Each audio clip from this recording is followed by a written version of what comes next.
Yo, what's up mga kaotets? Magandang hapon po sa ating lahat. So, yan no. Andito tayo ngayon sa may Bolton Bridge. At pupunta tayo mga kaotets. May parang pagdidemolish ata ng mga kabahayan dyan sa may itong daanan po ng Kimpo Boulevard. At nakita natin yan sa ibang vlogger mga kaotets. So, titingnan natin ano ba yung mga meron doon at ano yung kung bakit may mga pagdemolish na ginawa. So ito mga kautis, daanan po ng aking Bolton Bridge. So sa unang update natin, dito po tayo sa baba sa yan o, sa ginagawang dike na to. Yan, hanggang doon sa unahan.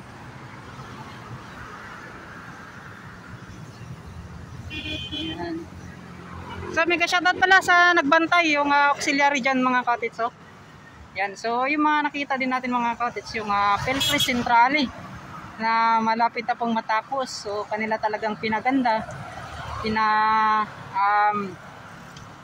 yung kumbaga nila kanampan nila ng mga ilang palapag pa mga kaotets, so yung pagre-renovate dyan. Yan, so dito tayo, so titingnan natin ano yung mga makuha natin dito sa daanan po ng Bolton Bridge hanggang doon po sa unahan. Yun. So ngayong araw ng linggo po mga kaotets, tatry natin hanggang saan po yung kaya nating i-update. Yan no.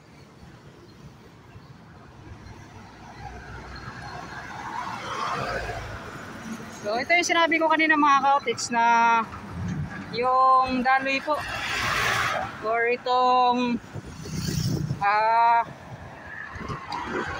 malakas po na daloy ng tubig sa pana to. Yan o. So doon tayo galing sa dulo kanina mga kaotets. Yan, hindi rin po basta basta yung nilakad natin sa dulo na yun, malayo pa, Bacanperk. Yan.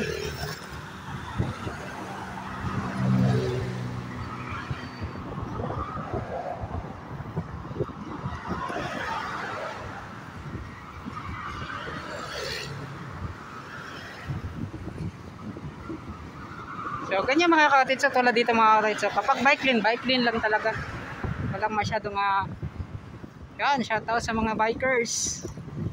So tulad niya mga kaotets, diba, hindi po pumapasok yung mga yan, mga 4 wheels dito. Yan mga kaotets, makikita po ninyo. So ganyan po kadisiplinado din yung mamamayan or mga dito sa Davao City. Kung saan talaga yung daanan po nila, doon talaga sila mga kaotets. Kasi yun nga po, dyan talaga nagkakagulo din mga kaotets, yung sanhi talaga ng mga disgrasya. Yung mga makita natin sa social media, yung iba nag-aaway, nagkakagulo. Kasi yun nga po talaga ay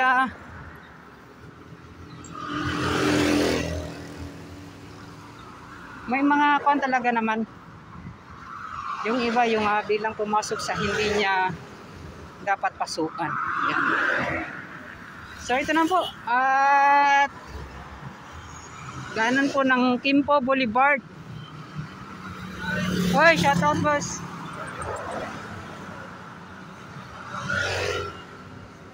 So yung daloy naman ng trapiko, so maganda.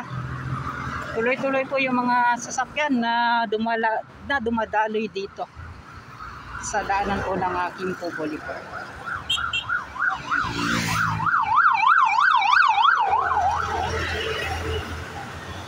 So yun no, nakita natin yung mga doon banda. So doon pala yun mga kaotets, yung maraming bahay na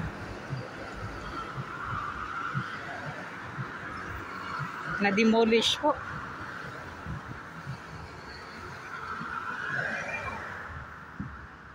Yun no. So yung katanungan dito mga kaotets, kung dyan lang ba or papunta dito sa unahan.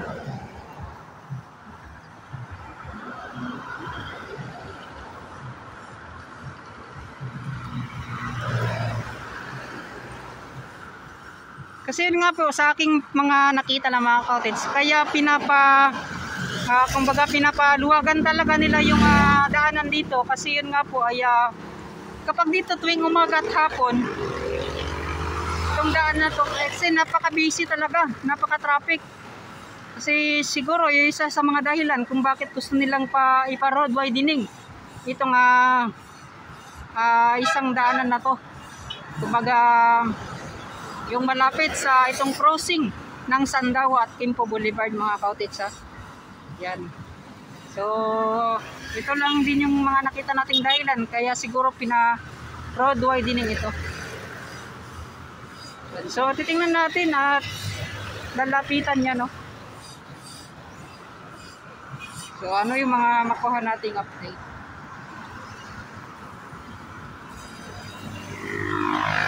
So punta tayo sa unahan, let's go. So yun mga cottage nakita natin dito sa gilid na to yung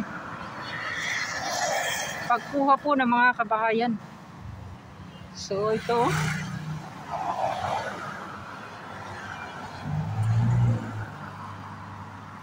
yan.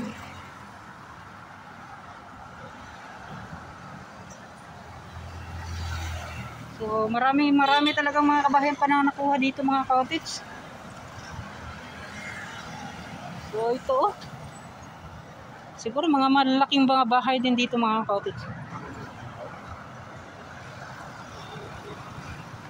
So titingnan natin hanggang saan yung paggiba ng mga kabayan. So malayo parang mga dalawang bahay yung pagitan sa paggiba dito mga cottage.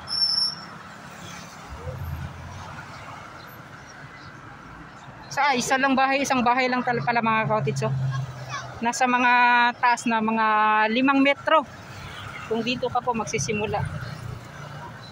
Yan.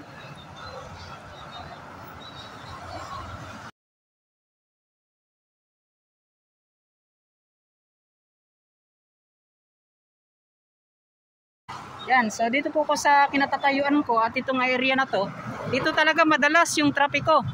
Kasi itong daanan na to kapag papunta ka doon, daanan po ng Bangkal, Turil, yan, Olas, at yan, parang may Kalinan ba dito? Yan, sa may Matina. So ito po yung daanan na to na madalas talaga matraffic kapag tuwing hapon at tuwing umaga mga cottage. So ngayon makita natin okay pa po yung daloy po ng trapiko. Kapag aabot na po yan ng alas 3, alas 4, so dyan na po magsisimula mga cottage yung traffic dito banda. So sa crossing po ito ng Sandawa, G.A. Torres Street. So sa pagkakalam ko Sandawa itong mga cottage, Sandawa Street. Yan. So dito yung mga bahay na nakukuha. Yan. Yan. So magtanong-tanong tayo. Boss, pwede mo tana, ma'am? Unsa ni nga pandiriya ka ng pagdemolish? Unsa ni nga pagdemolish diri? Widening di diri ah. Oh, widening. So mga pila ka metro ang nakuha? 1.6. Boss, 1.6 meter. 6.5 meters. 6.5 meters pa do. Secondary 6.5 sa kanang sidewalk. Sa dire sa kanya. Sa tumoy. Kani tumoy lagi ana. Kanay apil na kalsada. Bitaw. Pero dira na dapat ang tumoy ana sa kuan makuha. Kana siya dira. Finish kaya pa din ako naman. Akong baga dira maunahan makuha pa dito, makuha pa na dito ah. Dili na. Ade mo na ni ang siyang kuan.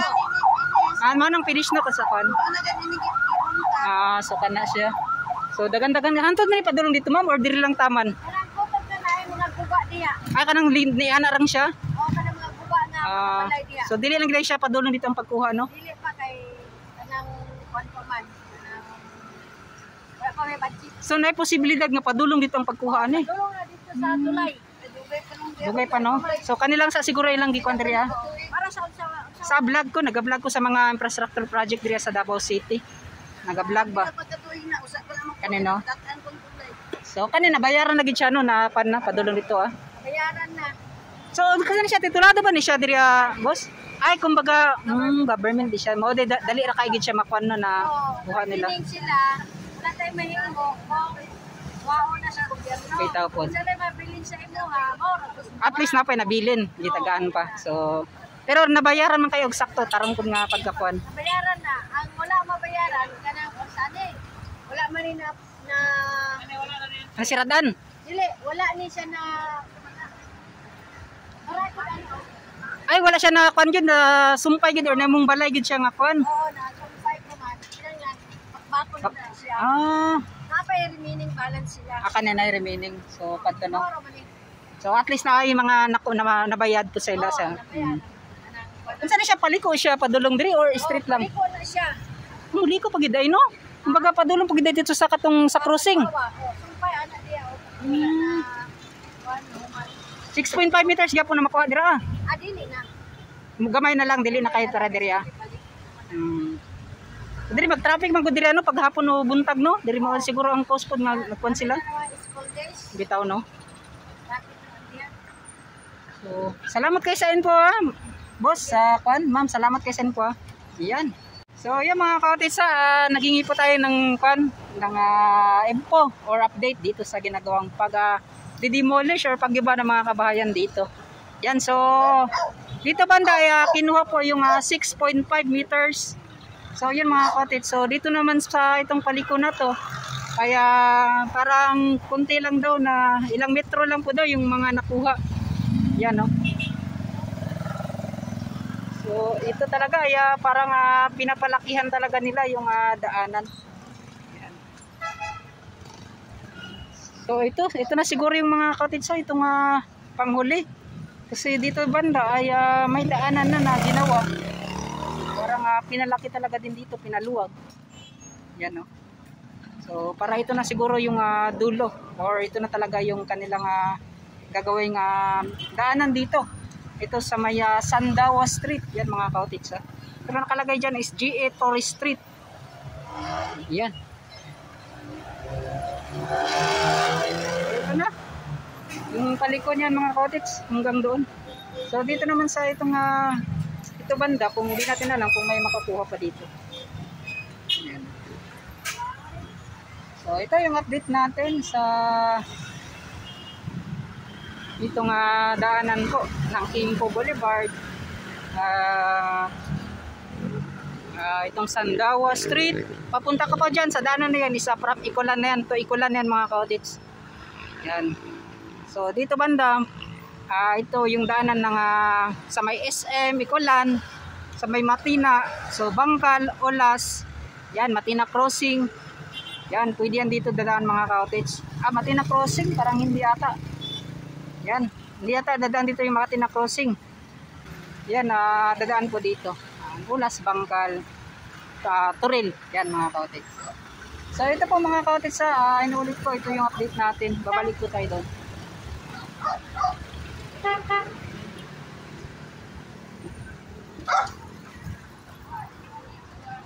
Yan, so sila po ay nag-i-impake ng mga kagamitan. Yan.